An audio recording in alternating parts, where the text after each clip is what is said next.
Times of Swaraj में आप सबों का स्वागत है। मैं हूं संतोष सिंह और आज हम टाइम्स ऑफ स्वराज में बात कर रहे हैं कि नीतीश इन दिनों बीजेपी नेताओं को जिस तरीके से निशाने पर ले रहे हैं और जिस अंदाज में ले रहे हैं, उस अंदाज की वजह से वाकई में बीजेपी के अंदर भूचाल आया हुआ है और वो भूचाल इस कदर है, उसका कंपन शाह और मोदी को भी महसूस होने लगा है।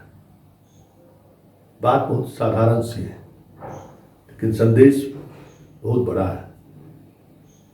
नीतीश इन दिनों अपने संवाद से, अपने बॉडी लैंग्वेज से इस तरीके की संदेश देने की कोशिश कर रहे हैं कि 2024 में मोदी के लिए सिर्फ यही नहीं है कि पार्टी के बाहर से उनको चुनौती मिलेगी, पार्टी के अंदर से भी चुनौती मिलेगी। नीतीश कुमार ने इसकी बिसात बिछा दी है और ये बिसात एक ऐसी बिसात है जिस बिसात की वजह से अगर मैजिक नंबर से थोड़े से भी पीछे रह गई बीजेपी तो फिर नरेंद्र मोदी प्रधानमंत्री नहीं बने, इसकी पूरी रणनीति लगता है नीतीश कुमार ने बना दी है। आपको थोड़ा लग रहा होगा कि भाई नीतीश कुमार की क्या हैसियत, 10-15 सांसद जीत लें तो बड़ी बात है। इस देश में 543 सांसदों में इस 10-15 सांसदों की क्या हैसियत होगी? तो नीतीश कुमार के राजनीतिक शैली पर इतनी बड़ी बात आप टिप्पणी कर रहे हो, स्वाभाविक है आपका ये सवाल जानना।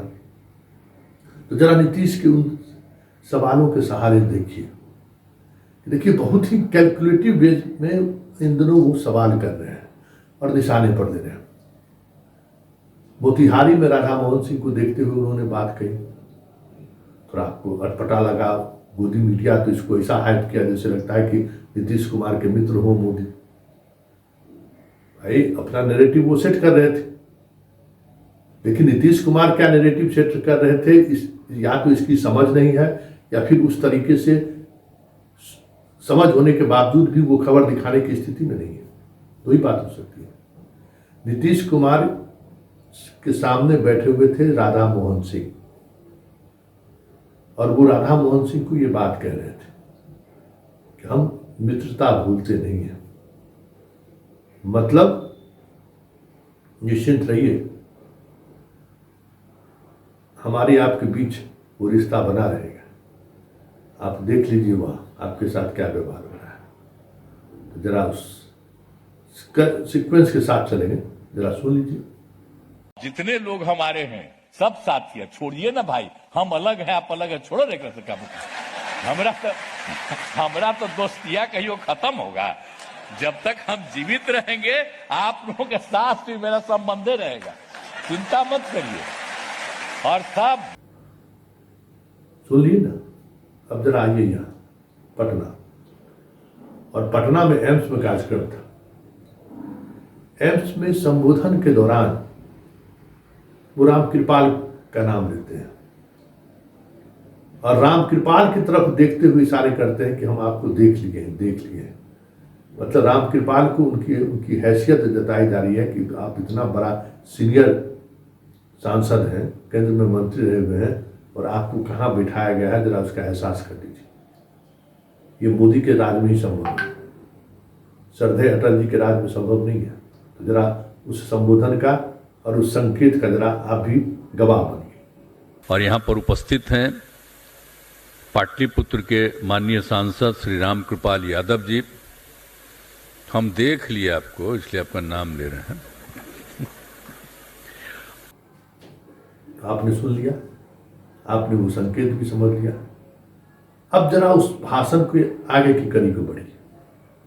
किस तरीके से इशारों में वो कह रहे हैं कि श्रद्धेय अटल बिहारी वाजपेयी को मंत्री साहिबा भूलिए मत।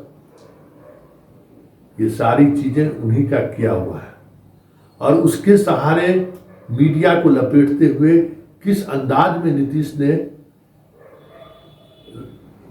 कह सकते हैं कि राजनीति का एक ऐसा पासा फेंका है जो आप इन चीज़ों को देखने के बाद हम चर्चा करेंगे तो बहुत सारी चीज़ें स्पष्टता के साथ सामने आएंगी। जरा सुनिए क्या कह रहे हैं नीतीश वाजपेयी जी को लेकर और मीडिया को किस तरीके से आड़े हाथ ले रहे हैं। पता ही है अभी, और हमको तो जो याद है हम इसलिए वो कह देना चाहते हैं।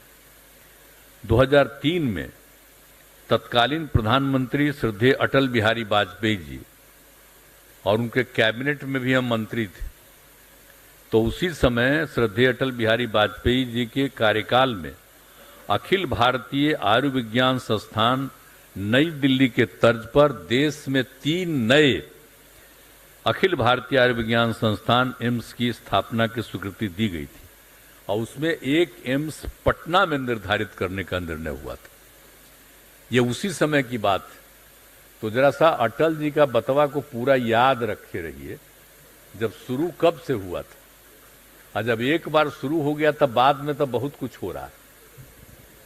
तो जो मंत्री भी थी उसको कम में बोल रही थी कि याद करिए जो उन्होंने किया, और उन्होंने पटना के लिए सोच लिया कि यहां पर भी हम करेंगे, सेलेक्ट किया, कहा कि यहीं पर बनाना ठीक रहेगा।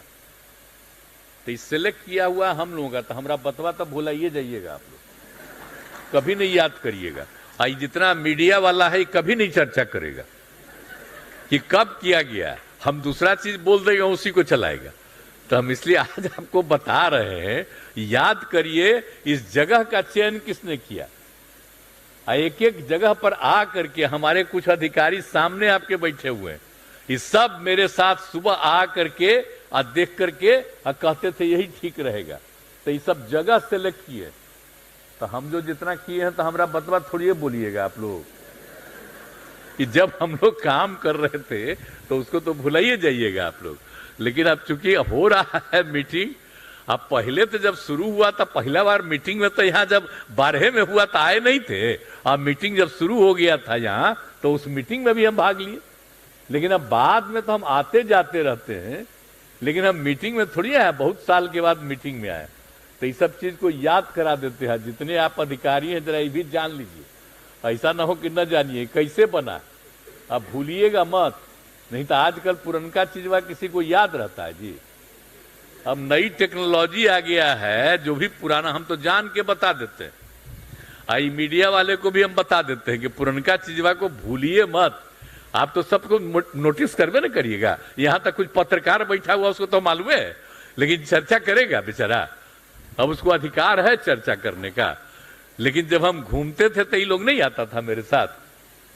तो इस जगह को सेलेक्ट किए, अब कितना बढ़िया बना है, और उसके लिए हम लोगों ने जगह चुना, और भी उसमें हम जो भी 72 एकड़। तो आपने देखा कि किस तरीके से नीतीश कुमार ने इशारों में बहुत सारी बातें कह दी, लेकिन ये इशारा है क्या। याद होगा कि इस बार वाजपेयी जी के पुण्यतिथि के मौके पर, जन्मदिन के मौके पर उनकी सक्रियता पहले से कुछ ज्यादा ही बढ़ गई है। वो वाजपेयी जी को हर सवाल के साथ श्रद्धेय वाजपेयी जोड़ते हो, देखते हुए गौर करिएगा, कुछ भी सवाल हो उसमें श्रद्धेय वाजपेयी जी का नाम जरूर आएगा। इसको लेकर बीजेपी के वाजपेयी एरा के जो नेता हैं, जो अभी भी बहुतायत वही हैं, उनके वो कितना असहज महसूस करते हैं ये तो वो खुद बताएंगे। लेकिन साथ गठबंधन के साथी भी उस नीतीश के इस नैरेटिव को समझते हुए इस असहजता को भी स्वीकार करने को तैयार है। उसका कारण क्या हो सकता है।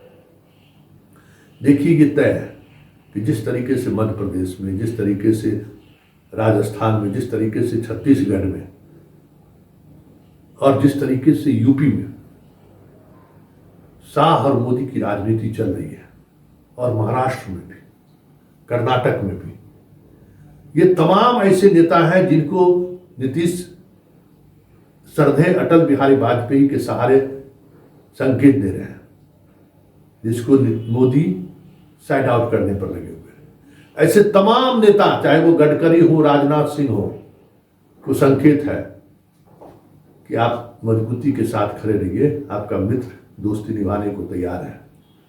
मतलब अगर सरकार बनने में अगर मैजिक नंबर अगर नहीं आया तो मोदी प्रधानमंत्री नहीं होंगे, ये चीज आप तय रखिए।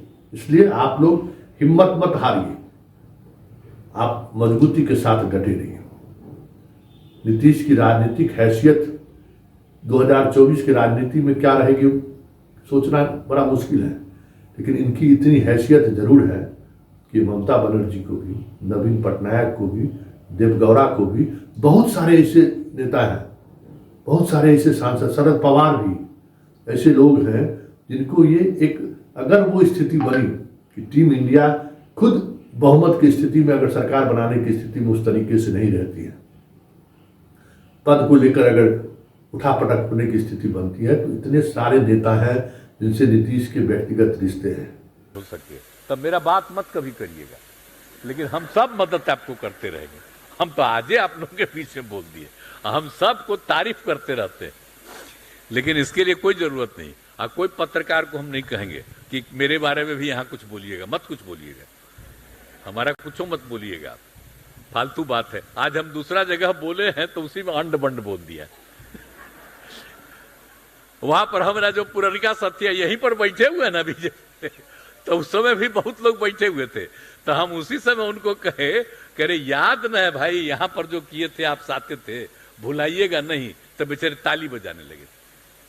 तो जितना कम्मा वहां किए उसको छोड़ करके, तो यहां पर भी सब कम्मा छोड़ दीजिएगा, इसलिए हमको उससे कोई मतलब नहीं है यहां पर। और उस रिश्ते में आपको दिल्ली के मुख्यमंत्री अरविंद केजरीवाल भी हैं।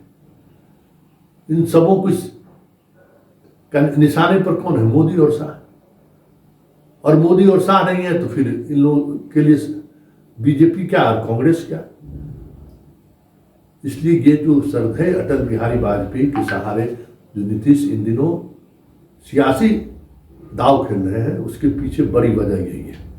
वो किसी भी परिस्थिति में देश के प्रधानमंत्री की कुर्सी पर मोदी ना पहुंचे, इसकी फुल प्रूफ व्यवस्था करने को लेकर ये इनका ये रणनीति है कि बीजेपी के अंदर भी जो लिबरल ताकतें हैं वो निराश ना हो, कई लोग आपके साथ खड़े हैं।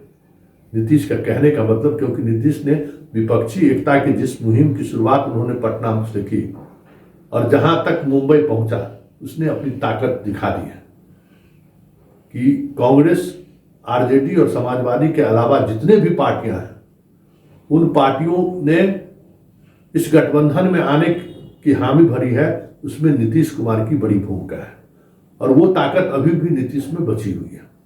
ये एहसास नीतीश कुमार ने लिबरल फोर्स जो बीजेपी के अंदर में है उसको उन्होंने करा दिया है और इसलिए उन्होंने ये भी संकेत दे दिया कि हम दोस्त के दोस्त हैं और दोस्ती अंतिम मरते दम तक निभाएंगे। इसलिए वसुंधरा आप गांडी उठाओ, शिवराज सिंह चौहान आप गांडी उठाओ, गडकरी जी आप गांडी उठाओ, राजनाथ सिंह आप गांडी उठाइए, राधा मोहन सिंह आपको टिकट नहीं देगा, हम आपके साथ हैं, रामकृपाल जी निराश मत होइए, हम लोग हैं, छेदी पासवान जी निराश मत होइए, हम लोग हैं। समझ गए ना? सबको इशारे में वो संकेत दे रहे हैं कि रमन सिंह जी आप फाइट इट, पार्टी के अंदर में फाइट करिए, हम आपके साथ हैं। और ये गुगली वाकई में बीजेपी के वैसे नेता समझ रहे हैं जो नीतीश के इस गेम का मतलब है कि मोदी के लिए 2024 मुश्किल ही नहीं, नामुमकिन हो जाए तो कोई बड़ी बात नहीं।